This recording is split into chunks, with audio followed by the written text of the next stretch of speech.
एक बार राजा विक्रमादित्य बेताल को लेकर जंगल से लौट रहे थे।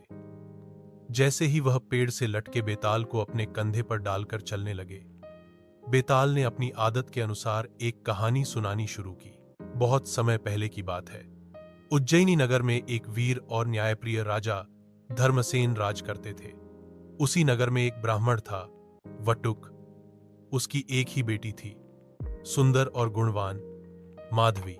माधवी का विवाह एक बुद्धिमान युवक शंखधर से हुआ। विवाह के कुछ दिन बाद शंखधर व्यापार के लिए दूर देश चला गया। एक दिन माधवी नदी किनारे स्नान करने गई। वहां एक दुष्ट युवक ने उसे छेड़ने की कोशिश की। माधवी ने उसका विरोध किया और जोर से चिल्लाई। तभी एक बहादुर योद्धा विक्रम वहां आया और उस दुष्ट को मार गिराया। माधवी विक्रम की बहादुरी से प्रभावित हुई, लेकिन वह अपने पति के प्रति सच्चा प्रेम रखती थी। विक्रम माधवी से प्रेम करने लगा, लेकिन जब उसने विवाह का प्रस्ताव रखा तो माधवी ने मना कर दिया।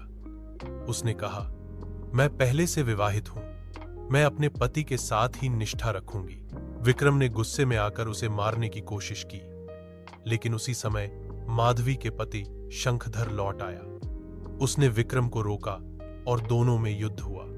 विक्रम मारा गया। शंखधर अपनी पत्नी माधवी को लेकर घर लौट गया।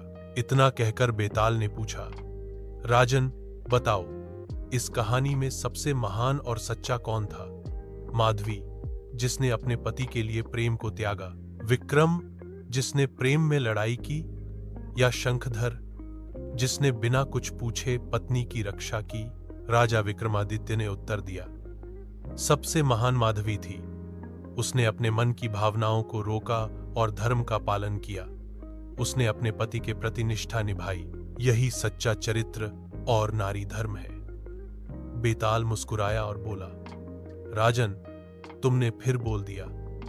अब मैं उड़ चला वापस अपने पेड़ पर, और बेताल फिर उड़ गया। विक्रम फिर उसके पीछे चल पड़ा। शिक्षा: सच्चा धर्म वही है जहां भावनाओं से ऊपर कर्तव्य और निष्ठा को रखा जाए।